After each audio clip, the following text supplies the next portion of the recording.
राधे राधे, हरे कृष्णा दोस्तों। स्वागत है आप सबका आपके YouTube चैनल श्री राधा कृष्णा कृपा पर। और आशा करती हूँ आप सब लोग बहुत अच्छे होंगे, परम मंगल होंगे, स्वस्थ होंगे और राधा रानी जी की अपार कृपा आप सब पर बरस रही होगी।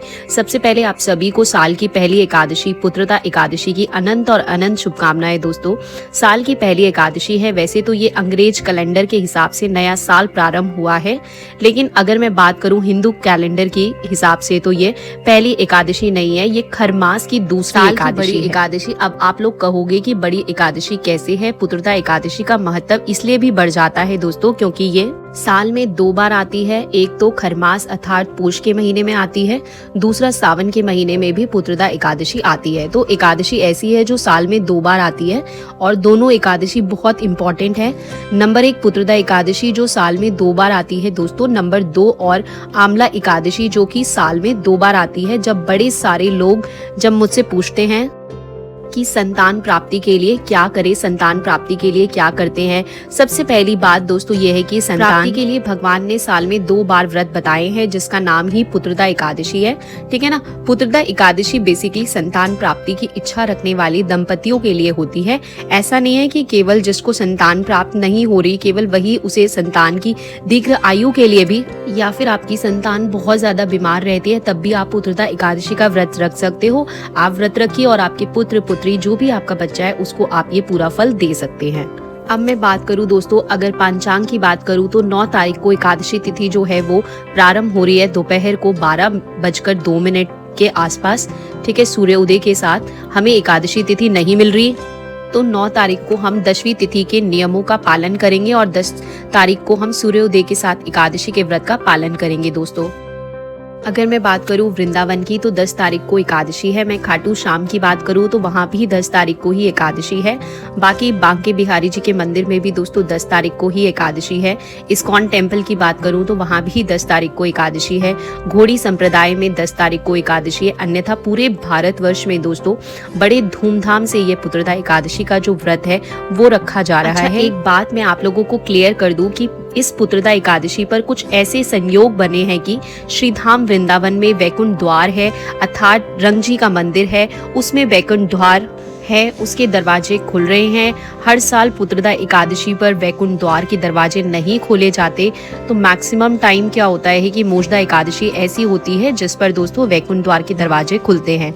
लेकिन इस बार मोक्षदा एकादशी पर ऐसा कोई शुभ मुहूर्त बना नहीं है कि वैकुंठ द्वार के दरवाजे खुले, इसलिए इस बार पुत्रदा एकादशी पे बहुत शुभ मुहूर्त बन रहा है जिसमें श्रीधाम वृंदावन में एक मंदिर है जिसका नाम रंगजी मंदिर है। उसके दरवाजे उसमें एक वैकुंठ द्वार है और कहते हैं उसमें दोस्तों सुबह 4 बजे के आसपास भगवान रंगजी माता के साथ निकाले जाते हैं। अर्थात 7 द्वार है। 7 दरवाजे के बाद एक स्वर्ग का दरवाजा आता है जिसको हम वैकुंठ द्वार बोलते हैं, जिसमें भगवान की पालकी निकाली जाती है।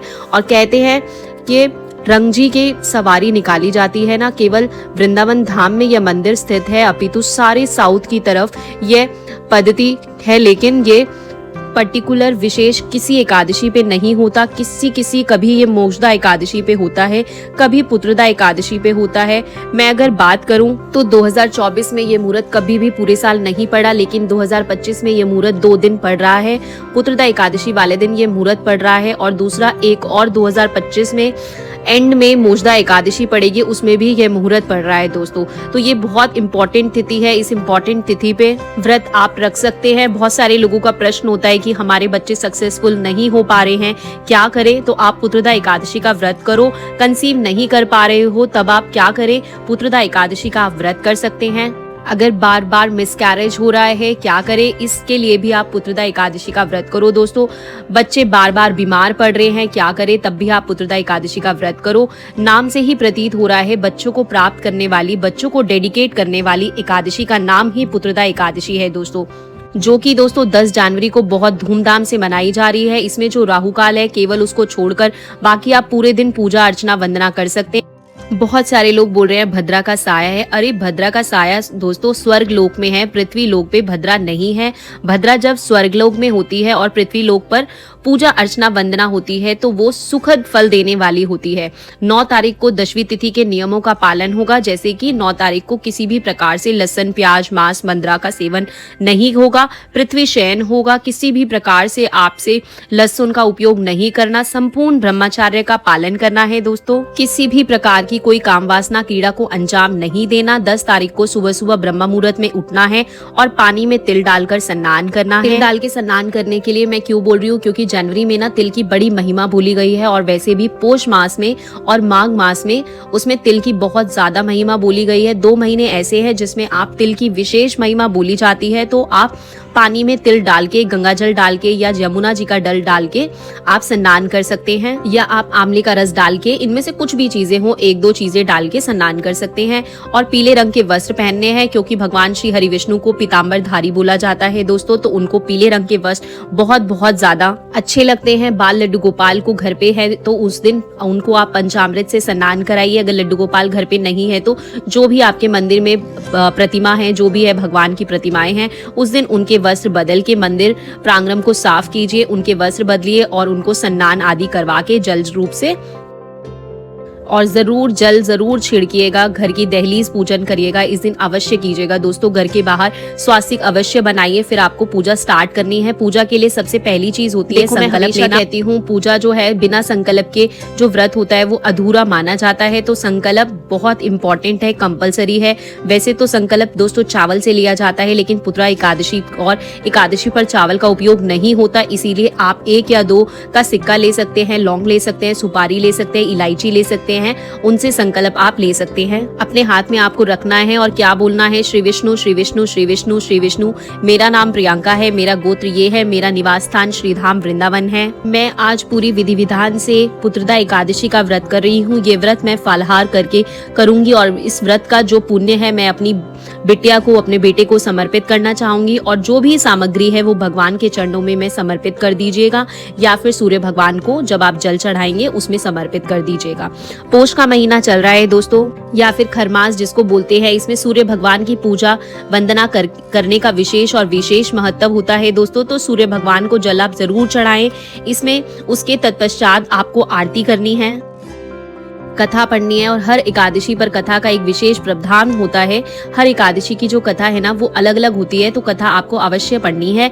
कोशिश कीजिए जब आप कथा पढ़ रहे हो तो आपके जो बच्चे हैं वो भी आपके साथ बैठे, बहुत ज्यादा सर्वोत्तम माना जाता है अगर आपके बच्चे आपके साथ बैठ के वो कथा सुनते हैं। अपने बच्चों को बिठाइए, अपने बच्चों के साथ बैठ के कथा बहुत ज्यादा अच्छा माना जाएगा। उसके तत्पश्चात क्या करना है, उसके तत्पश्चात आप लोगों को कुछ कुछ बातों का ध्यान रखना है, जैसे कि हर एकादशी पे भगवान का कुछ ना कुछ भोग होता है। इस एकादशी पे भगवान को दूध का भोग लगाते हैं। कहते हैं इस एकादशी पे आपको अगर भगवान को आप दूध या दूध से संबंधित किसी भी चीज का भोग लगाते हैं तो आपको भैंस की योनि से या फिर बछड़े की योनि से छुटकारा मिल जाता है। तो गाय का दूध अगर है तो बहुत अच्छी बात है। अगर गाय का दूध नहीं है, आप किसी भी प्रकार का दूध से बनी चीजें या दूध का भोग जरूर लगाइए, बहुत अच्छा माना जाता है।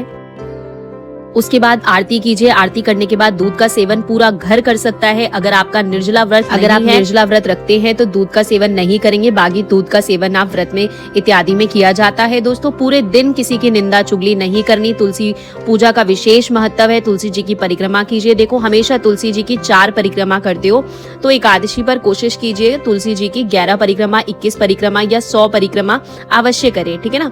और उसके बाद घर के मुख्य द्वार पर स्वास्तिक बनाइए। पूरे दिन किसी की निंदा चुगली इत्यादि नहीं करनी है दोस्तों। संपूर्ण ब्रह्मचर्य का आपको पालन करना है।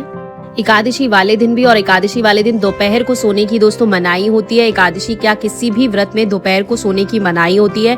शाम की विशेष पूजा होती है, जैसे कि घर में मुख्य द्वार पे 2 दीपक अवश्य जलाइए, तुलसी माता पे 1 दीपक अवश्य जलाइए, साथ ही के साथ आप एक अखंड ज्योत अवश्य जलाइए। कहते हैं ना कि एकादशी वाले दिन ना रात्रि में जागने का प्रथा है। कहते हैं रात्रि जागरण का बहुत विशेष महत्व होता है, लेकिन अगर आप रात को नहीं जाग पा रहे हो तो आपके एब्सेंट में आप लोग एक अखंड ज्योत जलाएं कि आप तो सो रहे हो लेकिन कुछ ना कुछ आपका साक्षी जग रहा है। उसके तत्पश्चात कुछ बातों का आपको ध्यान रखना है, जैसे कि द्वादशी पे आपको हरिवासना समय निकालने के बाद ही व्रत का पालन करना है। हरिवासना समय पे पूजा अर्चना वंदना करने का विशेष महत्व है।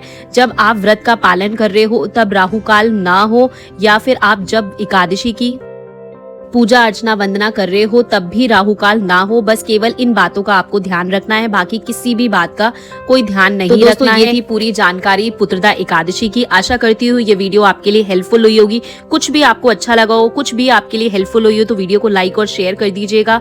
और अगर आप पहली बार वीडियो को देख रहे हैं इस चैनल पर तो चैनल को सब्सक्राइब कर दीजिएगा। और इसी तरीके से मिलते रहेंगे आप सभी से अगली वीडियो में। कॉमेंट करिएगा। राधे राधे, जय श्री कृष्णा। तो दोस्तों अभी फिलहाल आप सभी को मेरी तरफ से राधे राधे, जय श्री कृष्णा।